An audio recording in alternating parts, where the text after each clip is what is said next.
Hello అందరికీ another అమ్మ recipe for you all. ముందే డిస్క్లైమర్ వేస్తున్నా, this is only for non veg lovers, vegetarians please అస్సలు చూడొద్దు.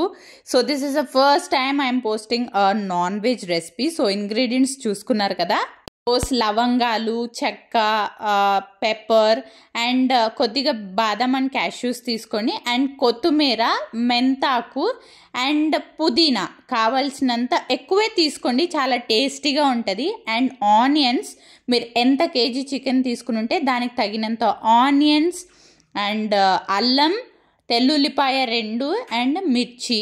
సో ఒక ప్యాన్ పెట్టుకుని గ్రీన్ చిల్లీసే తీసుకోండి. సో చిల్లీస్ కావాల్సినంత, నాన్ వెజ్ చికెన్ ఎంత తీసుకుని ఉంటారో ఆ కేజీకి సరిపడా చిల్లీస్, అల్లం, తెల్లుల్లిపాయ అండ్ కట్ చేసుకుని పెట్టుకున్న లెంతీగా కట్ చేసుకోవాలి ఆనియన్స్ని. కట్ చేసుకుని పెట్టుకున్న ఆనియన్స్ని యాడ్ చేసుకుని కొద్దిగానే ఆయిల్ వేసుకోవాలి, జస్ట్ ఫ్రై చేసుకోవడం కోసం. బాగా ఫ్రై చేసుకోవాలన్నమాట. అలాగే కూడా వేసుకుని చేసుకోవచ్చు, కానీ ఆ పచ్చి వాసనతో చేసుకోవడానికన్నా ఇలా ఫ్రై చేసుకుంటే చాలా టేస్టీగా ఉంటుంది. మా అమ్మ చిన్నప్పటి నుండి చేసే రెసిపీ ఇది, నాకైతే చాలా ఫేవరెట్. మీరు కూడా ట్రై చేయండి. సో ఇలా ఫ్రై చేసుకోవాలంటే లో ఫ్లేమ్ మీదే చేసుకోవాలి. సో కొద్దిగా లైట్ బ్రౌన్ అయ్యాక పుదీనా యాడ్ చేసుకోవాలి. లాస్ట్లో యాడ్ చేసుకోవాలన్నమాట పుదీనా, ఫస్ట్లో అయితే యాడ్ చేసుకోవద్దు. సో లాస్ట్లో ఇంకా దింపుకుంటామన్నాం అన్నప్పుడు పుదీనా వేసుకుని ఫ్రై చేసుకోవాలి. సో అంతా ఇలా దగ్గర పడిపోతుంది. సో నెక్స్ట్ రాక్ సాల్ట్ కావాలి, నెక్స్ట్ ఇంగ్రీడియంట్స్. అండ్ టర్మరిక్, ఇది కంపల్సరీ. పసుపు అండ్ టొమాటోస్ 2 బాగా పండైనవి తీసుకోవాలి. సో మిక్సీకి ఏమేమి వేసుకోవాలంటే లవంగాలు అండ్ చెక్క ఎక్కువ వేసేసుకోకండి, ఏదో గరం మసాలా ఉన్నా వేసుకోవచ్చు, కానీ ఇలా వేసుకుంటేనే చాలా బాగుంటుంది టేస్ట్. పెప్పర్ కావాల్సినంత. అండ్ ఇప్పుడు ఏదైతే ప్యాన్లో మొత్తం ఫ్రై చేసుకున్నామో ఆనియన్స్, మిర్చి, గార్లిక్ ఇవన్నీ, సో అవన్నీ కూడా మిక్సీలోకి వేసుకోవాలన్నమాట. సో వేడిగా ఉన్నప్పుడు వేసుకోకండి, కొద్దిగా ఫ్యాన్ కింద పెట్టుకుని ఒక 5 మినిట్స్ అయ్యాక చల్లారాక తర్వాత ఇలా కొత్తిమీర యాడ్ చేసుకుని మిక్సీకి పట్టుకోండి.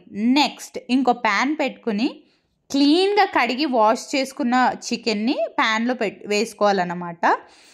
దాంట్లో రాక్ సాల్ట్ యాడ్ చేసుకోవాలి. కొద్దిగా ఆయిల్ వేసుకుని ప్యాన్లో ఫ్రై చేసుకోవాలి నాన్ వెజ్ని. సో కొద్దిగా సాల్ట్ యాడ్ చేశాక ఇప్పుడు చూస్తున్నారు కదా వాటర్ సెపరేట్ అయింది, అప్పటిదాకా బాగా ఫ్రై చేసుకోవాలి. అండ్ టర్మరిక్, పసుపు యాడ్ చేసుకోవాలి. సో అది ఇంకా బాయిల్ అవుతున్నప్పుడు ఇలా పుదీనా ఫస్ట్ తీసుకున్నాం కదా, పుదీనా, కొత్తిమీర అండ్ మెంతాకు బాగా చిన్నగా కట్ చేసుకోవాలన్నమాట. చిన్నగా కట్ చేసుకొని అండ్ తీసుకున్న 2 పండు టొమాటోల్ని కూడా చాలా చిన్నగా కట్ చేసుకోవాలి. సో అలా చిన్నగా కట్ చేసుకున్న టొమాటోల్ని, ఈ మేథీ లీవ్స్ని, చాలా హెల్తీ మేథీ లీవ్స్ కూడా ఇలా యాడ్ చేసుకోవడం వల్ల టేస్ట్ కూడా చాలా బాగుంటుంది. ఈలోపు నాన్ వెజ్ ఇలా చూడండి, వాటర్ కాకుండా ఇలా ఆయిల్ అన్నది సెపరేట్ అయ్యేదాకా ఫ్రై చేసుకోవాలి. తర్వాత ఇంకో సెపరేట్ ప్యాన్ పెట్టుకుని ఆవాలు వేసుకుని, కర్రీ లీవ్స్ వేసుకుని అండ్ మళ్ళీ ఆనియన్స్ అన్నమాట, లెంతీగా కట్ చేసుకున్న ఆనియన్స్ని వేసుకుని ఫ్రై చేసుకోవాలి. సో ఇది ఎందుకంటే చిన్నగా కట్ చేసి పెట్టుకున్నాం కదా ఈ మేథీ లీవ్స్, పుదీనా లీవ్స్ అండ్ కొత్తిమీర, ఇదంతా బాగా ఫ్రై చేసుకోవాలన్నమాట. ఆల్రెడీ నాన్ వెజ్ కూడా అక్కడ చికెన్ కూడా బాగా ఫ్రై అయింది కాబట్టి ఇది కూడా ఫ్రై చేసే వేసుకోవాలి.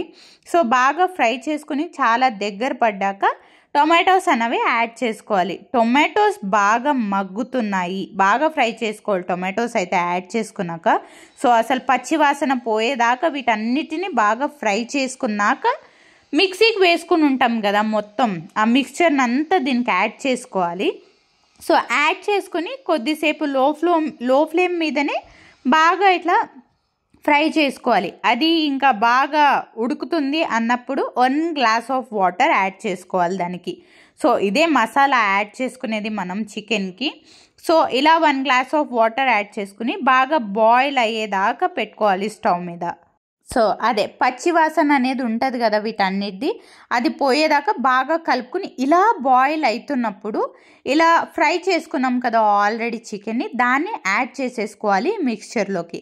అది యాడ్ చేసుకున్నాక బాగా చికెన్కి అంతా బాగా పట్టేటట్టు అటు నుండి ఇటు బాగా కలుపుకోవాలి. సో బాగా కలుపుకుని ఒక మీడియం ఫ్లేమ్కి రైస్ చేసుకోవాలన్నమాట. ఫ్లేమ్ని ఒక మీడియం ఫ్లేమ్లో బాగా ఉడికించుకోవాలి. సో లిడ్ అనేది క్లోజ్ చేసేసుకోవాలి, అప్పుడు కొద్దిగా తొందరగా ఉడుకుతుంది.